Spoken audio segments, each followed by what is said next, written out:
Hello student, good morning, good afternoon, good evening. जब भी आप ये वीडियो देख रहे हैं, अभ्यास प्रश्न पत्र 2023-24 के लिए कक्षा 10वीं गणित के लिए सेट ए का जो क्वेश्चन पेपर है, इस वीडियो में हम पूरा सॉल्व करने वाले हैं।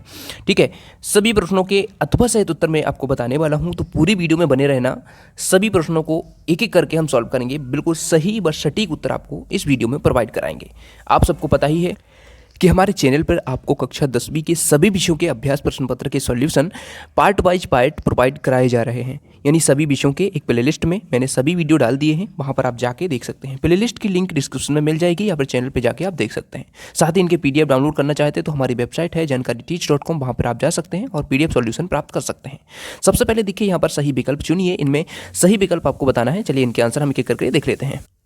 क्वेश्चन नंबर 1 यहाँ पर देखिए, सही विकल्प में संख्याएं 5 और 10 का महत्तम समावर्तक होगा। महत्तम समावर्तक मतलब होता है HCF, हाईएस्ट कॉमन फैक्टर। इसमें आपको बताना है इसको कैसे सॉल्व करेंगे। देखिए 5 और 10 है, इसको हम पहले क्या करेंगे, 5 का 10 में छोटी संख्या से हम बड़ी संख्या में भाग देंगे तो 2 बार कटेगा। ठीक है, पूरा पूरा कट जाएगा, यहाँ पर शेषफल कुछ नहीं बचेगा। तो हमारा जो भाजक होगा वही हमारा क्या हो जाएगा, यहाँ पर महत्तम समावर्तक। तो सी ऑप्शन करेक्ट आंसर हो जाएगा। चलिए आगे बढ़ते हैं। ये प्रश्न आप करेक्ट कर लेंगे, लिख लेंगे। ठीक है, अभी मैं आपको कॉपी में भी सॉल्यूशन बताऊंगा, बट मैं अभी यहाँ पर क्वेश्चन दिखाते जाता हूँ और उसके सॉल्यूशन समझाते जाता हूँ। ठीक है, जिससे आपको अच्छे से समझ में आएंगे। सेकंड क्वेश्चन देखिए, यदि किसी द्विघात बहुपद ax square plus bx plus c के शून्य अल्फा और बीटा हैं तो अल्फा प्लस बीटा का मान क्या होगा। देखिए अल्फा प्लस बीटा का मान होता है -b/a। ठीक है, याद रखिएगा। और यदि गुणनफल पूछे, अल्फा इंटू बीटा पूछे, तो वो होता है c/a, ऑप्शन ए वाला। लेकिन हमसे क्या पूछा है, हमसे पूछा है इनके अल्फा प्लस बीटा इन शून्यकों का योगफल पूछा है, तो -b/a, ये सी ऑप्शन आपका करेक्ट आंसर हो जाएगा। ठीक है, चलिए आगे बढ़ते हैं। सेकंड क्वेश्चन यहाँ पर देख सकते हैं जो हमसे पूछ रहा है, रेखिक समीकरण, सेकंड नहीं थर्ड है, रेखिक समीकरण युग्म a1x plus b1y plus c1 बराबर 0 तथा a2x plus b2y plus c2 equal to 0 के कोई हल नहीं होने की शर्त क्या है। कोई हल नहीं होने की शर्त क्या है। देखिए 3 शर्तें होती हैं। a1/a2 बराबर नहीं, b1/b2 है तो अद्वितीय हल होता है, और यदि ये वाली सेकंड वाली स्थिति है तो इसमें कोई हल नहीं होता है। तो इसमें हमसे क्या पूछा है, कोई हल नहीं होने की स्थिति कौन सी है, तो बी ऑप्शन इसमें करेक्ट आंसर हो जाएगा। और यदि अनंततः अनेक हल होते हैं तो वो सी स्थिति बन जाएगी, ये वाली a1/a2, तीनों बराबर होते हैं ये। ठीक है, तो हमसे क्या पूछा है, कोई हल नहीं होने की, तो इसमें बी ऑप्शन करेक्ट आंसर हो जाएगा। अगला देखिए, अर्थमेटिक प्रोग्रेस यानी AP 1 -1 -3 -5 में सारवंतर क्या है। देखिए सारवंतर निकाले कैसे जाता है। सारवंतर निकालने के लिए क्या किया जाता है, दूसरे पद में से पहले पद को घटा देते हैं। तो दूसरा पद इसमें -1 है, पहला पद क्या है 1 है, या तीसरे में से दूसरा घटा देंगे या चौथे में से तीसरा घटा देंगे, यानी आगे के पद में से पिछले का पद घटा देंगे तो हमारा सारवंतर निकल आता है। तो इसमें देखिए हम दूसरे पद में से पहला पद घटाते हैं, -1 में से घटा देंगे -1। चूँकि हमें घटाना है तो 1 में से -1 घटेगा तो माइनस माइनस ही चिन्ह क्या हो जाएगा, प्लस का हो जाएगा, और चिन्ह इसमें माइनस ही रहेगा। तो ये -2 आपका आंसर हो जाएगा, इसमें ए ऑप्शन करेक्ट आंसर। ठीक है, अगला देखिए, यदि किसी त्रिभुज की एक भुजा के समांतर अन्य दो भुजाओं को भिन्न भिन्न बिंदुओं पर प्रतिच्छेद करने के लिए एक रेखा खींची जाए तो अन्य दो भुजाएं एक ही समान उपरोत में विभाजित हो जाती हैं। इस कथन को निम्नलिखित नाम से जाना जाता है, तो इसे आधारभूत अनुपातकता प्रमेय कहते हैं। ए ऑप्शन इसका करेक्ट आंसर हो जाएगा। ठीक है, चलिए बढ़ते हैं आगे। छठा प्रश्न देखिए, इसमें बिंदुओं A1 -2 और B-3 4 को मिलाने वाले रेखाखंड के मध्य बिंदु के निर्देशांक क्या होंगे। मध्य बिंदु के निर्देशांक निकालने के लिए एक सूत्र होता है, उसको हम लगा के निकाल सकते हैं। ठीक है, जैसे कि A और B है। ठीक है, A और B है, ये बिंदु हो जाएंगे। ये एक रेखाखंड हमने खींच दिया, इसके मध्य बिंदु, ये मध्य बिंदु हो जाएगा इनका। ठीक है, ये हमने P मान लिया इसको, मध्य बिंदु को। ठीक है, अब इसके निर्देशांक अपन को बताना है, तो यहाँ पर A के निर्देशांक क्या हो जाएंगे, A के निर्देशांक 1 और -2 हो जाएंगे। ठीक है, और B के निर्देशांक क्या हो जाएंगे, -3 और 4 हो जाएंगे। ठीक है, हमें P के निर्देशांक निकालना है। ठीक है, इसको निकालने के लिए सिंपल सा एक सूत्र होता है, मैं आपको बता देता हूँ। देखिएगा, आप यहाँ पर देख सकते हैं, इस सूत्र को नोट कर लीजिए। ये वाला सूत्र होता है। ठीक है, क्योंकि आपको सॉल्व करना आना चाहिए। कभी क्वेश्चन में वैल्यू बदल दी तो आप नहीं कर पाएंगे, लेकिन वैल्यू बदले तो हमें सीखना है क्वेश्चन को। ठीक है, तो देखिए ये वाला आपका आंसर कैसे निकलेगा, मध्य बिंदु यानी कि जो P है वो हम निकालेंगे x1 प्लस x2/2 और यहाँ पर y1 प्लस y2/2, इससे निकालेंगे। ठीक है, तो हमें पहले निकाल लेना है x1 क्या है, x2 क्या है, y2 क्या है, y1 क्या है, ये हमें पता होना चाहिए। तो उस प्रश्न में हम देखते हैं। देखिएगा, इस प्रश्न में हमें दिया गया है, जो हमने अभी बनाए थे, एक रेखाखंड हमने ऐसे खींचे था, यहाँ पर P बिंदु था, इसके जो निर्देशांक थे x1 y1 हो जाएंगे, ये x2/2 हो जाएंगे। अब इसमें x1/1 क्या हो जाएंगे 1 और ये -2 हो जाएगा। ये क्या है x2/2 -3 और ये 4 हो जाएगा।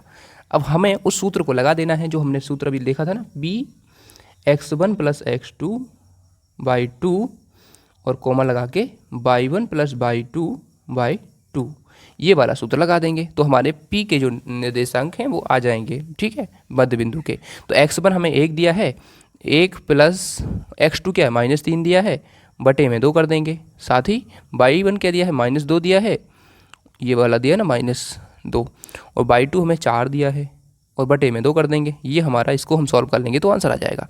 देखिए 3 में से 1 जाएगा क्योंकि प्लस माइनस माइनस हो जाएगा तो -2 बचेगा, -2/2, ठीक है, और कोमा लगा के 4 में से 2 गया तो -2/2 यानी -1 और -1, ठीक है।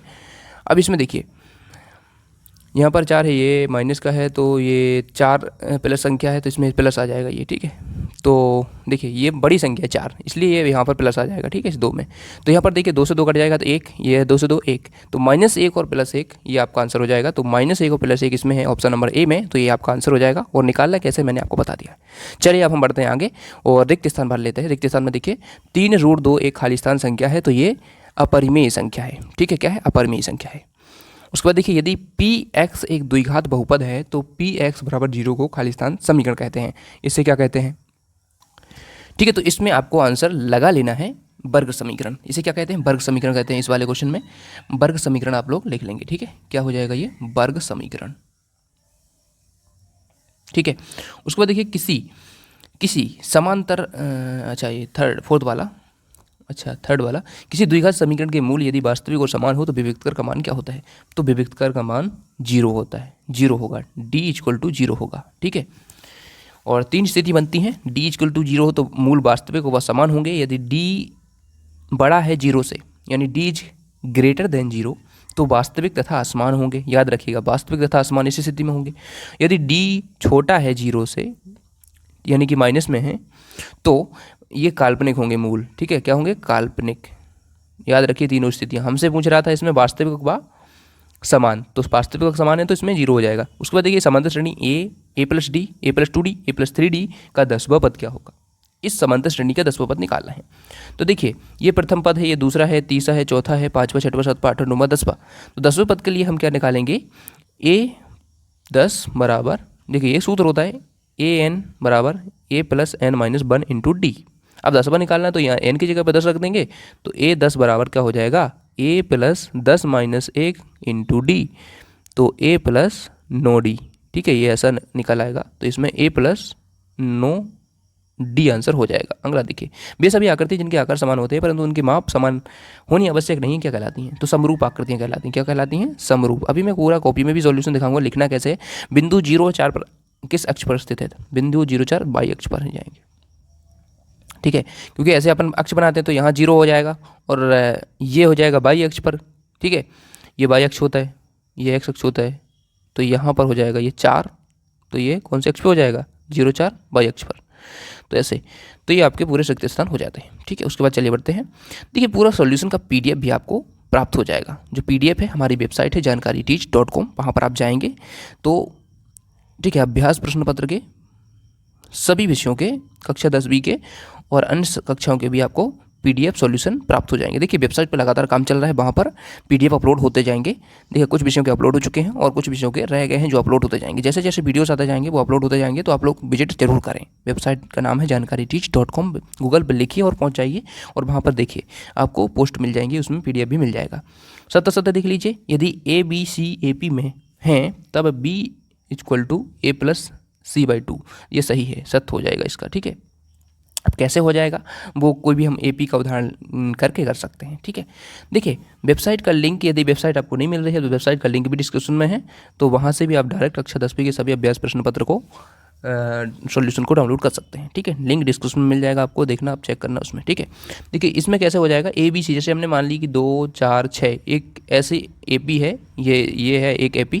अब इसमें A हो जाएगा, ये इसमें C हो जाएगा और B अपना 4 हो जाएगा, ठीक है।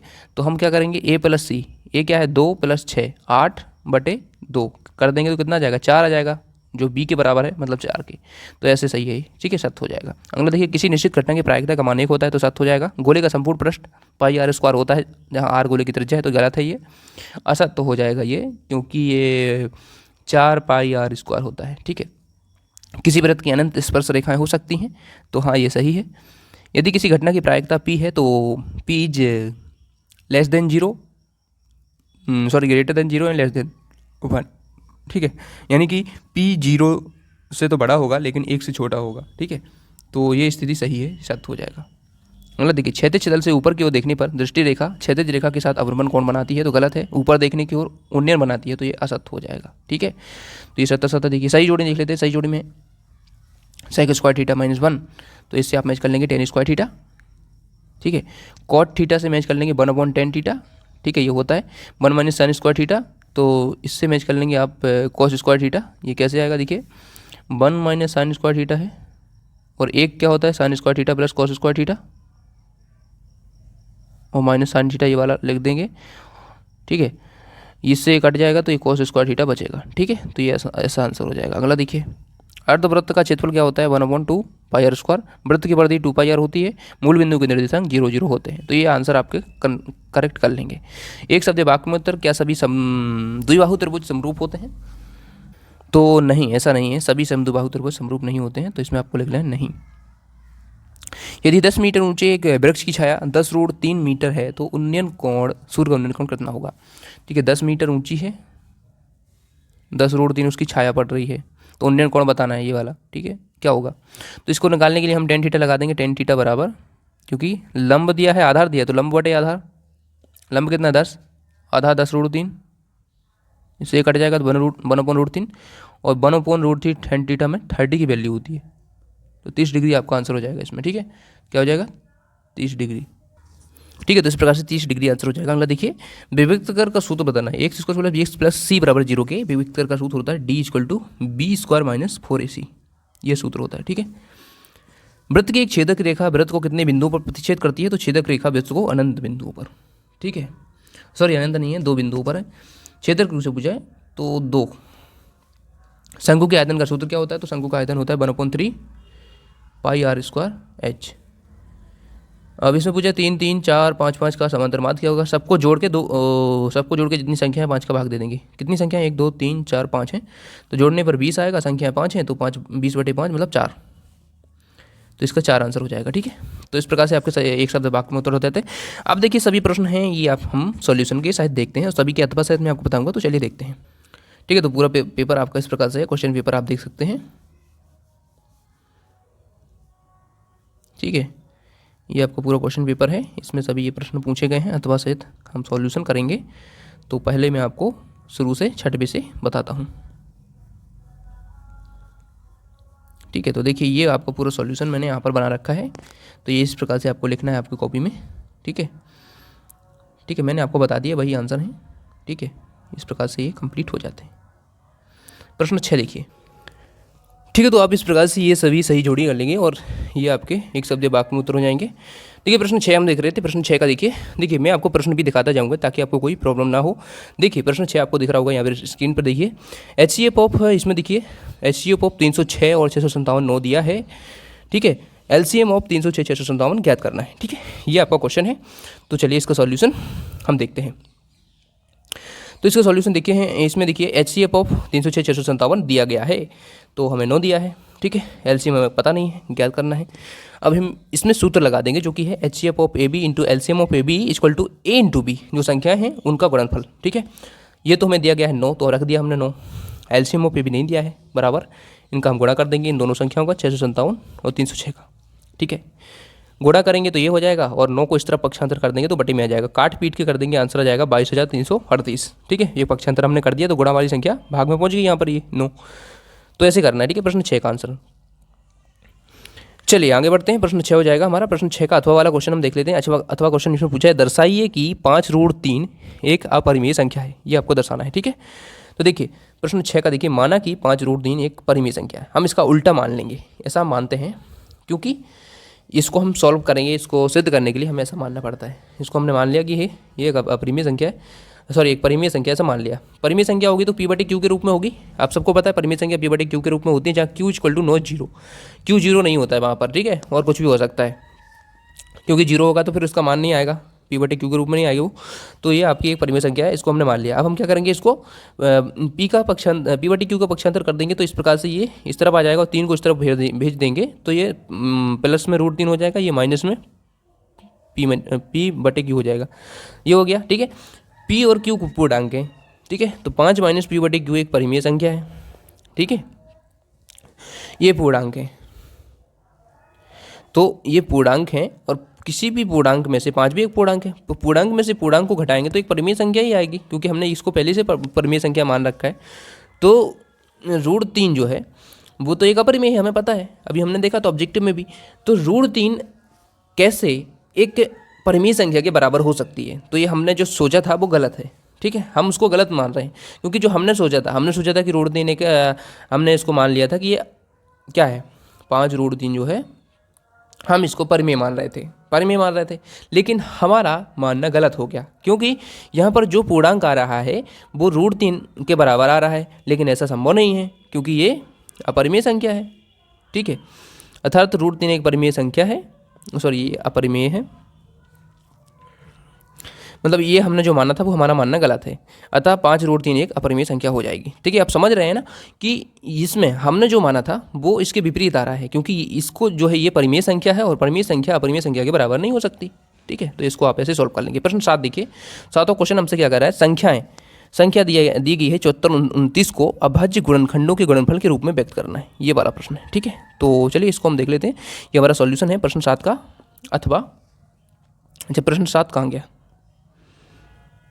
प्रश्न 7 ये, पहले इसको देख लेते हैं फिर अथवा वाला देख लेंगे। 7429, ठीक है, 7429 को अपन को क्या करना है, इसका हम पहले गुणनखंड निकालेंगे गुणनखंडों के रूप में इसको। तो ये 17 से कटेगा तो ये 437 आएगा, फिर 23 से कटेगा तो 1, तो ये इसके अभाज्य गुणनखंड हो जाएंगे 17 गुणा 19 गुणा 23, तो ये 7वें का उत्तर हो जाएगा। 7वें का अथवा वाला प्रश्न हमसे पूछ रहा है, इसमें अभाज्य गुणनखंड विधि द्वारा 12, 15, 21 का HCF निकालना है।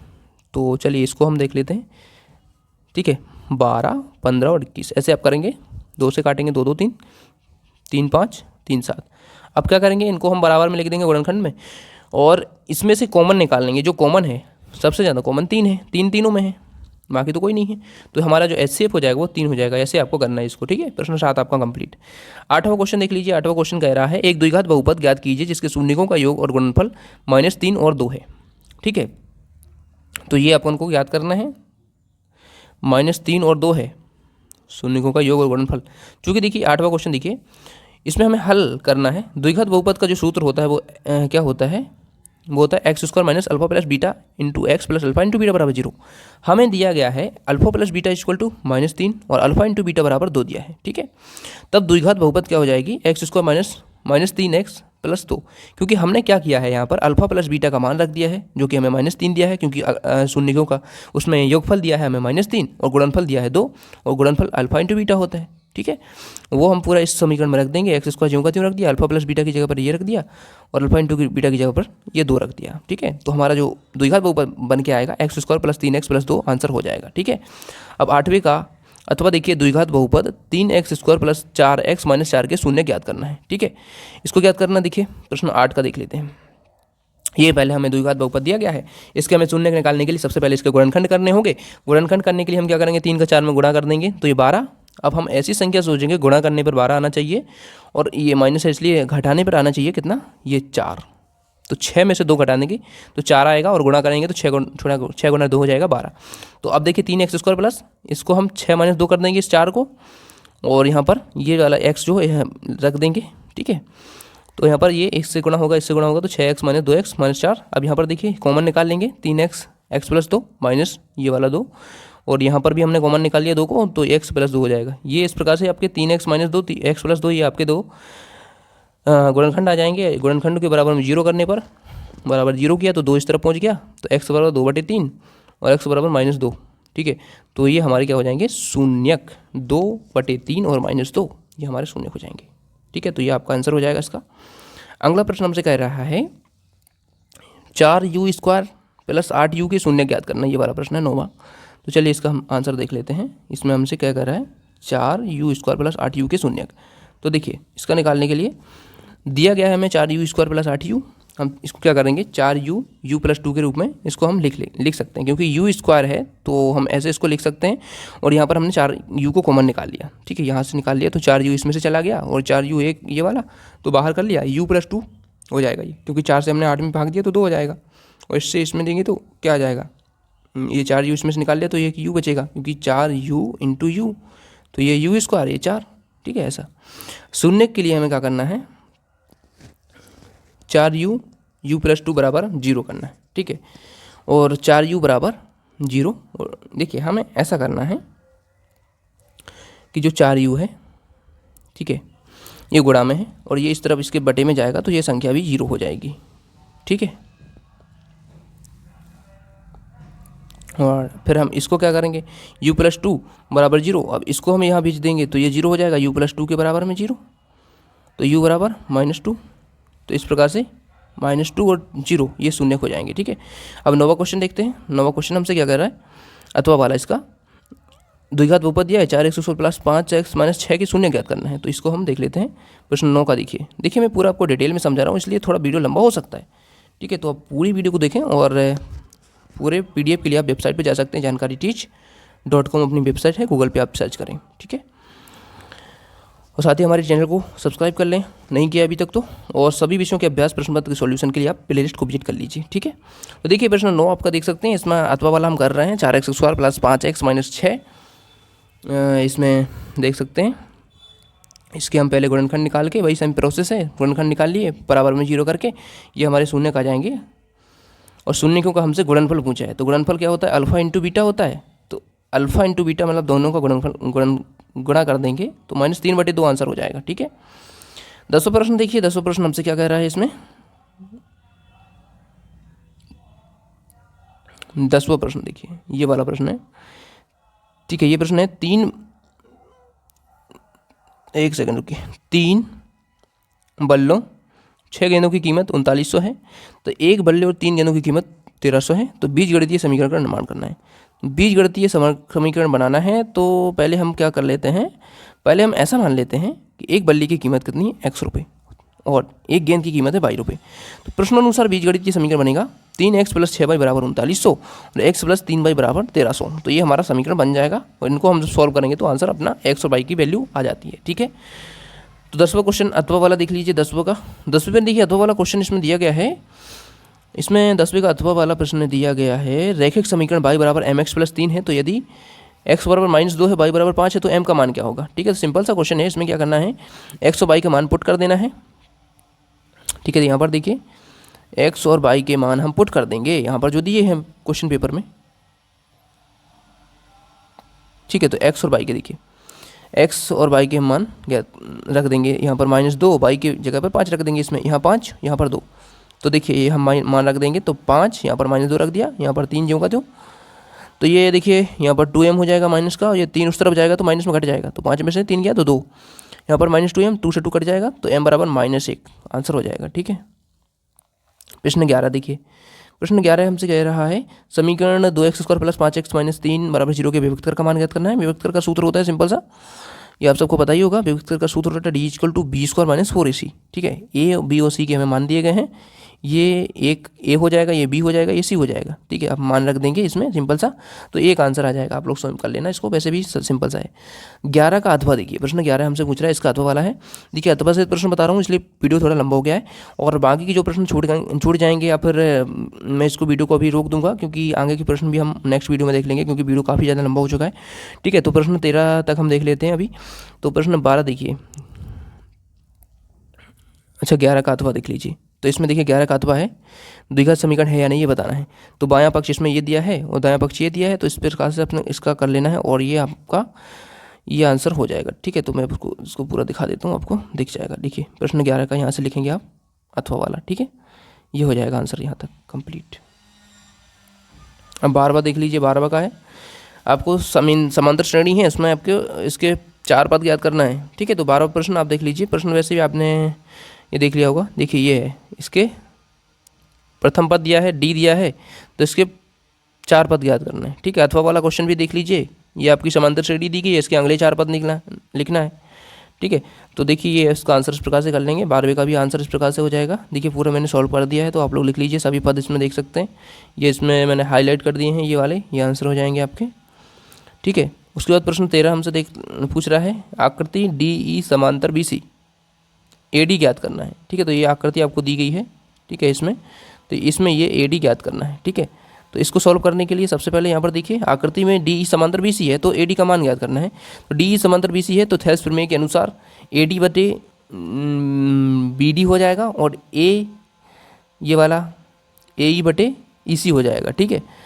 तो ऐसे ही हम निकाल देंगे इसमें, और हमें जो मान दिए गए हैं वो रख देंगे, 7.2 रख देंगे यहाँ पर 1.8 रख देंगे, यहाँ पर 5.4 रख देंगे, यहाँ पर समांतर ये गुणा कर देंगे, त्रिया गुणा कर देंगे, और फिर हमारा जो सॉल्यूशन आ जाएगा 2.4 सेंटीमीटर आंसर हो जाएगा ए डी का मान। ये सिंपल सा है क्वेश्चन 13 का अथवा वाला देख लीजिए। 13 का अथवा क्वेश्चन हमसे पूछ रहा है, इसमें पूछा है लंबाई 6 सेंटीमीटर वाले ऊर्ध्वाधर स्तंभ की भूमि और छाया की लंबाई 4 सेंटीमीटर, जबकि उसी समय एक मीनर की छाया की लंबाई 28 मीटर है, तो मीनर की ऊंचाई ज्ञात करना है। तो देखिए दो स्थितियाँ बन रही हैं, स्थिति एक देख सकते हैं इस प्रकार से बन रही है 6 सेंटीमीटर, और ये 4 इसकी यहाँ पर छाया की लंबाई है, और स्थिति 2 ऐसी बन रही है, ठीक है, कि छाया उसकी 28 है, तो मीनार की यहाँ पर हाइट ज्ञात करनी है, ऊंचाई ज्ञात करनी है, ठीक है।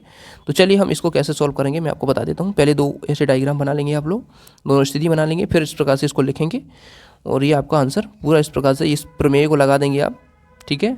और अभी ऊंचाई 42 सेंटीमीटर आंसर हो जाएगा। अब देखिए आगे के जो प्रश्न हैं,